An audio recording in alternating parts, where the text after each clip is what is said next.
AITC అనుబంధ రాష్ట్ర ప్రధాన కార్యదర్శి. రాష్ట్రంలో కూటమి ప్రభుత్వం ఏర్పాటయ్యి 2 ఏళ్ళు కావస్తా ఉంది. కానీ ఏ ఒక్క శాఖలోనూ ఉద్యోగ కార్మికుల సమస్యలపైన అసలు ఆయా శాఖ మంత్రివర్గం అనేటువంటిది అసలు దృష్టి సారించినటువంటి పరిస్థితి.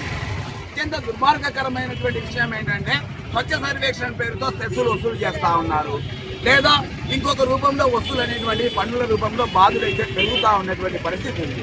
కానీ కార్మికులకు 1వ తారీఖు జీతం చెల్లించాలి అనేసరికి మున్సిపల్ శాఖకు తీవ్రమైనటువంటి అభ్యంతరాలు ఎందుకో వ్యక్తమవుతా ఉన్నాయి. ఇవాళ 2 నెలలు 3 నెలలు 4 నెలలు ఇవాళ కార్మికులకు రూపాయి జీతం లేకుండా పనిచేస్తూ ఉన్నారంటే ఇంతకన్నా దుర్మార్గం ఉందా? ఇవాళ రాష్ట్రంలో లేబర్ డిపార్ట్మెంట్ ఉందా, మంత్రిత్వ శాఖ ఉన్నారా, లేదా చచ్చిపోయారా అని చెప్పేసి ఇవాళ ఏపీ మున్సిపల్ వర్కర్స్ యూనియన్గా ప్రశ్నిస్తూ ఉన్నాం.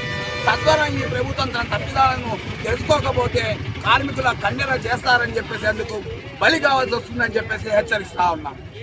రాష్ట్ర వ్యాప్తంగా మున్సిపల్ కార్మికుల సమస్యలు పరిష్కరించాలని మొన్న 3 రోజుల క్రితం టీఎంఏ గారిని కూడా ఏఐటీసీ రాష్ట్ర నాయకత్వం కలిసి రావడం జరిగింది.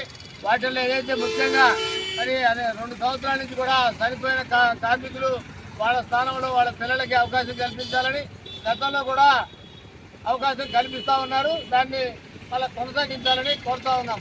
అట్లాగే అప్లాస్ వర్కర్ని తగ్గించడం సరైనది కాదు, వెంటనే వీళ్ళు కూడా 62కి మార్చాలని, అట్లాగే పర్మనెంట్ కార్మికులకు సంబంధించిన పిఆర్సీకి సంబంధించి ఇంక్రిమెంట్ సంబంధించి కనీసం చెప్పులు పుట్టుకులు కూడా పెండింగ్ ఉన్నాయి, ఈ వెంటనే ఇవ్వాలని కోరుతా ఉన్నాం. అట్లాగే సరళీకి సంబంధించి రాష్ట్ర ప్రభుత్వం అవన్నీ కూడా ఇవ్వాలి.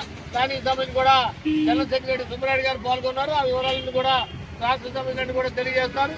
ఈ నగరానికి సంబంధించి ఉన్నటువంటి బదిలీ వర్కర్లకు సంబంధించి రెగ్యులర్గా కొనసాగించాలని, అట్లాగే 500కు సంబంధించి ఏదైతే కొత్త వర్కర్లు తీసుకున్నారో వాళ్ళందరినీ కూడా కొనసాగింపు కాకుండా వాళ్ళందరికీ 10 రోజులు పిలుస్తూ ఉన్నారు.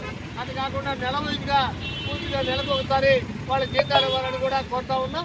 ఈ సమస్యలను కూడా పరిష్కరించిన పక్షంలో మరి పెద్ద ఎత్తున కూడా ఆందోళనకి ఏఐటీసీ నాయకత్వంలో సిద్ధమవుతామని కూడా హెచ్చరిస్తూ ఉన్నాం.